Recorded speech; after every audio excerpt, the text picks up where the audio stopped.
Well, as we continue our Division One preview for college baseball, very excited around the state of North Carolina. Next stop is in Durham. And let's go now to the head baseball coach of the North Carolina Central Eagles, Jim Koerner. How are you, Coach? I'm doing great today. How about yourself? Very excited to have you on. And are you tired of these Zoom calls? Like we do all these Zoom meetings. Now we've got a guy doing an interview on Zoom. I was thinking about that just a little bit ago. It's like he's probably tired of Zoom meetings. I've had a few over the last 9-10 months, but, you got to adapt. You got to make adjustments. And, as a college coach, I think you get used to those types of things. So, we can keep going and hopefully many more. Let's talk about that very thing out of the gate. How are things with the program with COVID-19? Thankfully, I've had both my shots. I want everybody to get their shots because we really want to have we were just talking about where you guys play. We'll talk about that in a minute, but I want fans in the stands. I think that's a big part of not only baseball, but sports or just life in general to be able to get out. But how are things for you guys with COVID-19? How has it affected your program, like over the last year, and how are you now? Well, that's a multi-layered question.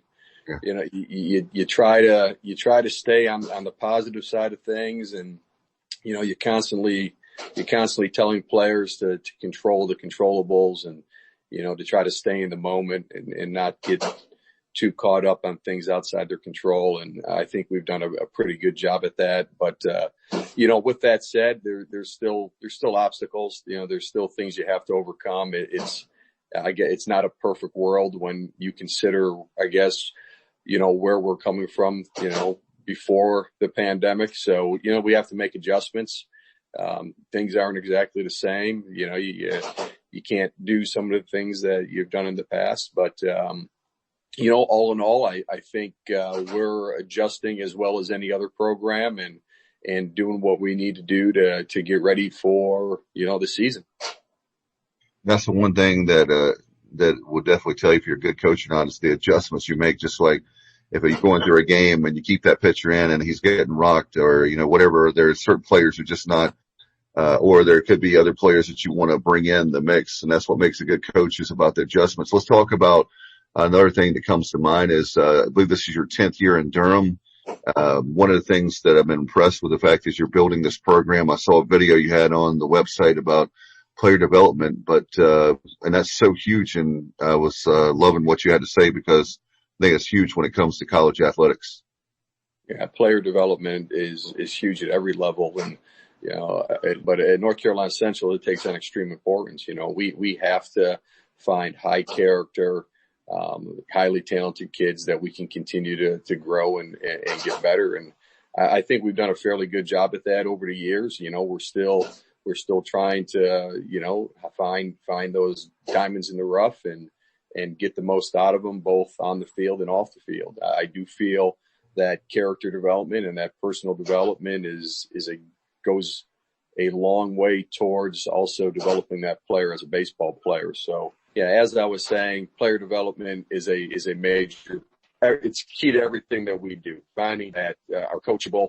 Yeah, we're glad to see what you're doing there and talk about is that like for your standpoint starting the program? I know it's got to be exciting but also challenging, right? For to bring it up to Division One. I know different levels and obviously each level is very competitive, but Division One, I mean that's the cream of the crop. It was a challenge. Basically we started this from the ground up. When I got here, obviously there was very little history and tradition or success with the program previous to my arrival. And, there's good and bad that goes with that. Mostly good in my eyes and tough and it's yours. And, I guess if you want to have a negative is that you got to build the tradition, you got to build the history. So, it takes time to establish that culture and to get the word out on what you're trying to do. But again, like I said, emphasizing the positive, it is your vision.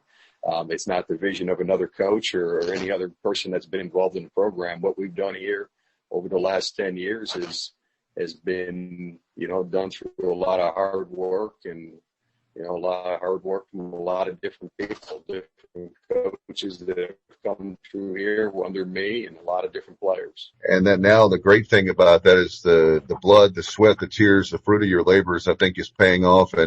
And you say, well, how do you know that, Dave? Well, one of the reasons you know that I feel that is the very fact of I was looking and saw you had 2 players drafted over the last handful of years. You've had, 5 players drafted? So, when you think about, you're talking about player development, and you have 5 guys drafted in the last handful of years, you got to be really proud of that. That's one of the marks, that you're doing a good job, in my opinion. Over the last 5 years, we've had 5 players sign pro contracts. Last year, we were the only non-Power 5 in the state of North Carolina that had more than one guy sign a pro contract. We had Carter Williams signed with the Giants. He was an outfielder with us and one of the MEAC's all-time hits leaders. And then we had Shane Davis, a right-hand pitcher, signed with the Orioles. So, to be the only non-Power 5 that have more than one player sign a pro contract, that to me says a lot about what we're doing. And we have a few guys on this year's roster that are going to be, joining that club very soon. And yeah, extremely proud of all of them. And that's not to say we're not proud of the guys that don't sign contracts. We've had a lot of really high quality players here that didn't get that opportunity, but still, have been instrumental to the success of the program. Let's talk about that roster. I know that one of the challenging and tricky things, we're going to talk to all the coaches around the state of North Carolina with our Division I preview, has got to be certainly with the whole notion of, it was unfortunate last year. I saw y'all played 17 games and then the season's over, and then the NCAA says, hey, you have here. How are you handling that challenge of, you've got to balance of guys that you've had and you got guys coming back? I mean, how did that play out last spring until now? Yeah, it was a challenge, and I think the best way to handle it is just being completely transparent with your roster. Back a few players that you maybe weren't expecting to come back, but also being honest with your incoming players and letting them know, hey, this is the situation. This is what you're going to have to do to get on the field, and making sure everybody's on the same page.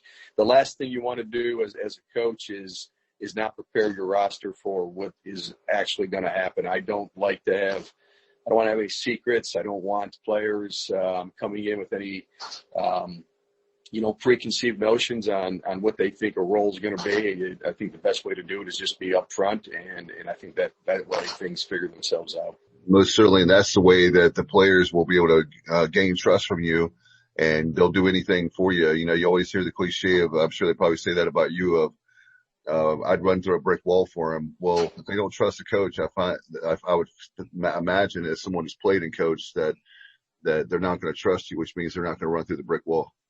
That's correct. I agree with you. Yes. Let's talk about one of the things I know that as far as pitching is big. I know over the years that's one of the things you're known for is developing great pitchers. How is your pitching staff, the roster this year coming in for 21? I think we're very talented on the mound. We bring back the majority of our bullpen from last year. We're bringing back 2 weekend starters, and we have 7 or 8 freshmen that we expect a lot of big things from. I think the key is going to be the development of some of our young guys. We're still in the process of figuring out who's going to be our 3rd and 4th starter for this year. And it's going to be a combination of some experience, but our youth is going to have an opportunity to really make an impact. I feel our top 2 weekend arms are as good as anybody in the state. I think they're both going to be draft guys this year, and I think they're both going to give us a chance to win every time they take the mound. And that's Austin Vernon and Ryan Miller. And Coach, obviously we cover East Carolina a lot, and former East Carolina player, you have a pitching coach, Brad Mincy. How do you obviously like him, and I know how much you like your coaches. How's he been, speaking of player development with the pitchers? Oh, Brad's great. I can't say enough great things about Brad. He not only, he's played at a high level first and foremost. He played at East Carolina. He's won at a high level. He's won conference championships, regionals. He's been to super regionals. He was drafted by the Florida Marlins. He has 5 or 6 years of professional experience. I like the fact that he was actually in I guess, a baseball facility background, because when you're doing lessons and working in a facility environment, you are developing. It is strictly about player development. With the different technology that's out there, your Rapsodos, your TrackMan, your different, your terminology as far as your spin rates and release heights and all that type of thing. Brad does a great job with it. He's as up to date as any pitching coach could be, and as organized as any pitching coach can be. I think he does a great job with our guys on many different fronts, from pitch shaping to pitch development and the mental side of it as well.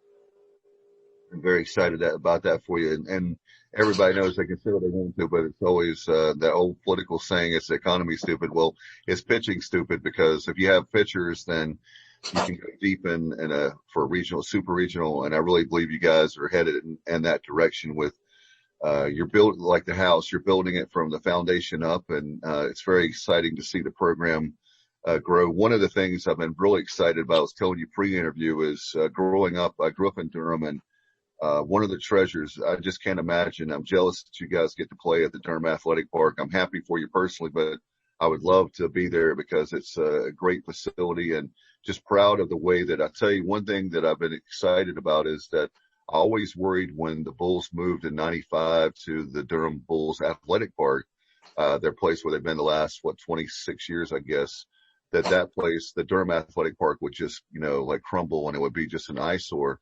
And I'm glad I was wrong, because it is absolutely gorgeous. Do you want to talk about where you play? Sure. Yeah. I'd love to talk about the DAP, as we call it. Durham Athletic Park is special. There's so much history there, tradition. Our guys feel it every time we go to practice and every time there's a game. The Durham Bulls still take care of it for us. So, we have a full-time groundkeeper out there in Joe Stumpo.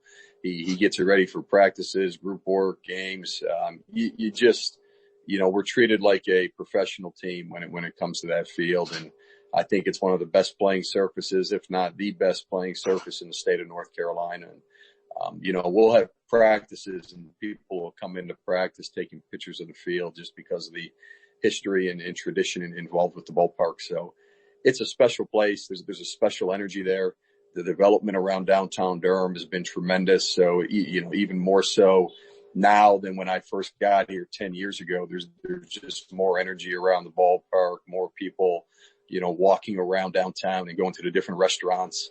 They have a wedding reception venue that's built right up by right field, and we've played games with wedding receptions going on and different parties being hosted up in there. And they have an axe throwing place that's out in one of the warehouses in right center field, and another place called Boxcar that you can go in there, and they have old arcade games and you can watch the game from there. And can't tell you how many times people have told me they're in one of those venues watching us play, and it's just special. You're not going to find an atmosphere like that at many places throughout the state. No doubt about it. I was telling you before, I grew up in the late '70s there, starting out, and during my time there, the Bulls were a single A franchise, Atlanta Braves, and the Braves, as much as we loved them back then, were not very good. And there would be like maybe 500,000 people. And as a little kid, you want that place rocking. And there's this little movie called Bull Durham that all of a sudden, after Bull Durham, and then at the same time, it was a perfect storm of the Atlanta Braves became good. And next thing you know, the coolest thing in town in Durham at that time, and one of the coolest things now, is to be able to go to a Bulls game. And I'm happy for them, but I was just like, wow, the park was, I know, opened in 1939, and I just love that. I'm a history guy. I love the history of the game. I love the history of that ballpark. And whenever I get a chance, I like to at least drive by it. It just brings back a lot of great memories. Absolutely. As far as where do you see this program going? I mean, you've been there a decade. You're doing a great job. You see like I was saying earlier in the interview, the fruits of your labors. Where do you see the program going, and what is your vision from, say, you've been there a decade? Where do you see it the next 5 or 10 years? I think it takes a while to establish the culture and history like we talked about before. And, I feel now that we're going into our 10th year that it is just beginning to really have that foundation of success where I can go into on the recruiting side of things and be able to get into any area and have a chance at different kids when, maybe my first couple of years, it was a little bit more difficult. So I believe that we're just really scratching the surface of who we can be, now that the foundation has been laid. And the goal here isn't any different than it is down the street at Duke or UNC. We want to play at the highest level. Our goal is to get to Omaha and super regionals and win conference championships. And we're going to do everything in our power to make that happen. As far as the schedule, can you talk about your schedule this year? Yeah, it's been the probably single most challenging thing I've done over the last 10 months. I can't tell you how many times I've filled in weekends and crossed out games and filled in more games and crossed out games. It's been an absolute bear, but I can say that I think we have something that is pretty close to being definitive at this point. The conference has a schedule. It's going to be a little different this year due to COVID. We're going to stay in a north-south format, so with one crossover opponent. So currently there are 3 teams in the southern division of the MEAC, which is going to be us, North Carolina A&T, and Florida A&M.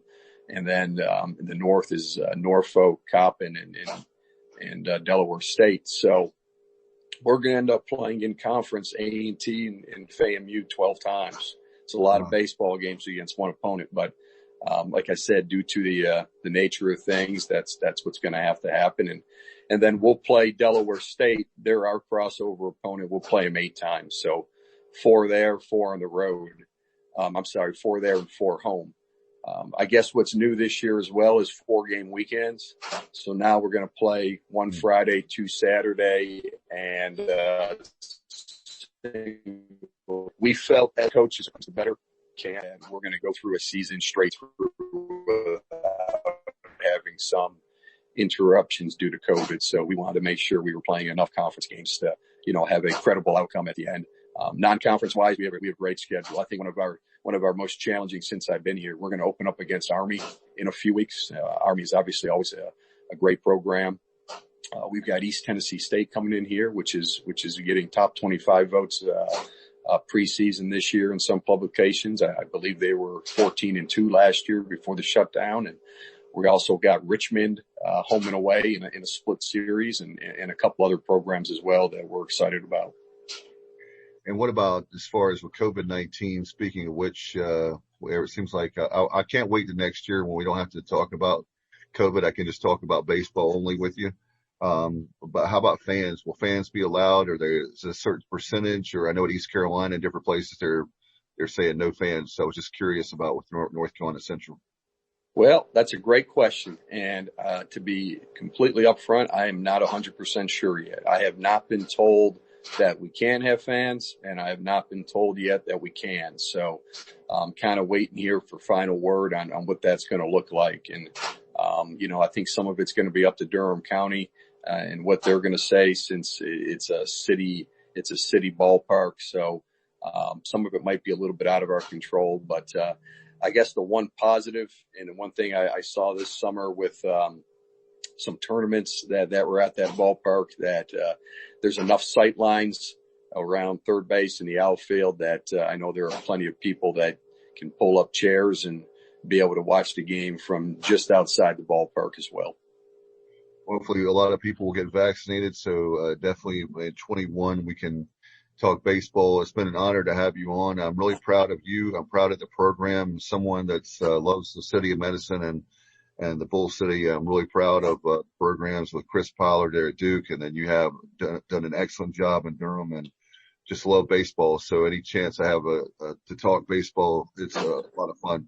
Thank you so much. Good luck to the Eagles this season, and look for continued success, and we'll have you back on very soon. That's great. Thank you so much for having me.